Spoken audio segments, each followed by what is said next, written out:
Tell you what. Now, to balance the scale, I'd like to talk about some things that bring us together. Things that point out our similarities instead of our differences. Because that's all you ever hear about in this country is our differences. That's all the media and the politicians are ever talking about, the things that separate us, things that make us different from one another. That's the way the ruling class operates in any society. They try to divide the rest of the people. They keep the lower and the middle classes fighting with each other so that they, the rich, can run off with all the fucking money. Fairly simple thing, happens to work. You know, anything different, that's what they're going to talk about. Race, religion, ethnic and national background, jobs, income, education, social status, sexuality, anything they can do, keep us fighting with each other so that they can keep going to the bank. You know how I describe the economic and social classes in this country? The upper class keeps all of the money, pays none of the taxes. The middle class pays all of the taxes, does all of the work. The poor are there just to scare the shit out of the middle class. Keep them showing up at those jobs. So stirring up the shit is something I like to do from time to time, but I also like to know that I can come back to these little things we have in common, little universal moments that we share separately, the things that make us the same. They're so small we hardly ever talk about them. Do you ever look at your watch and then you don't know what time it is? And you have to look again, and you still don't know the time. So you look a third time, and somebody says, "What time is it?" You say, "I don't know." Do you ever notice how sometimes all day Wednesday, you keep thinking it's Thursday? And it happens over and over all day long. And then the next day, you're all right again.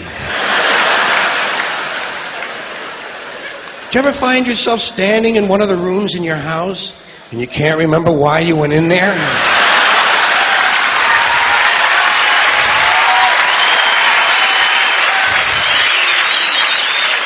And two words float across your mind: Alzheimer's disease. You ever been talking to yourself and somebody comes in the room and you have to make believe you were singing? And you hope to God the other person really believes there's a song called "What Does She Think I Am? Some Kind of Putz?" Little experiences we've all had. You ever been sitting in a railroad train in a station and there's another train sitting right next to you and one of them starts to move and you can't tell which one it is?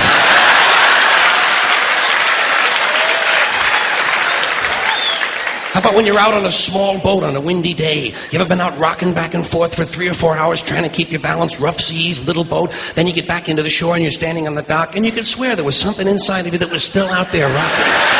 Did you ever try to pick up a suitcase you thought was full, but it wasn't? And you go, "Doo?" And for just a split second you feel really strong. How about when you're looking through a chain link fence?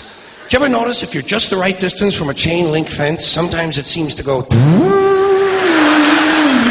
what is that? How do they do that? Did you ever try to tell somebody they have a little bit of dirt on their face?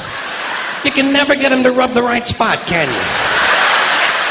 Say, "You got a little bit of dirt right here." They always go, "Where? Here?" And you just want to slap the bastard.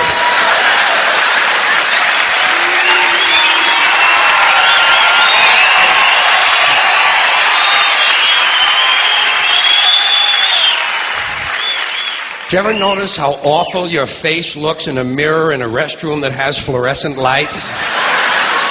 Every cut, scrape, scratch, scar, scab, bruise, boil, bump, pimple, zit, wart, welt, and abscess you've had since birth all seem to come back at the same time. And all you can think of is, "I gotta get the fuck out of here!"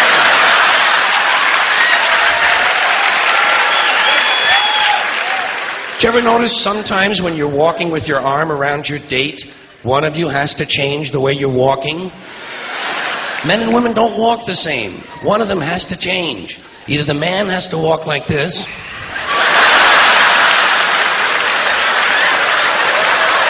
or the woman has to walk like this. Joey, how are you?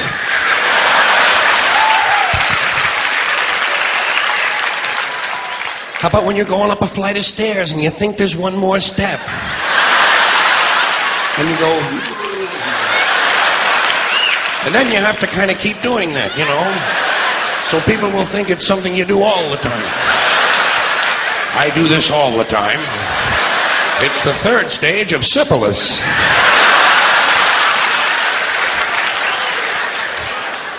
Same thing happens when you're going down the stairs.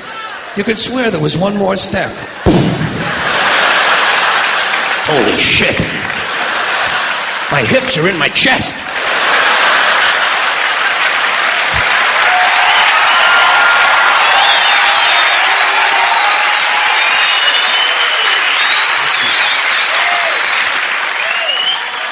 When you drink grapefruit juice in the morning, do you go like this?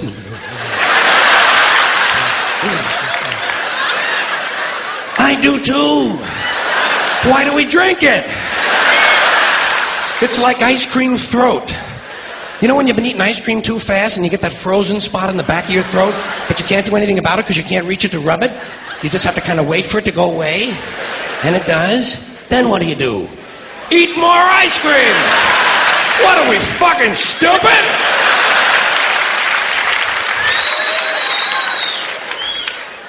Did you ever fall asleep on a late afternoon and wake up after dark and you don't know what goddamn day it is?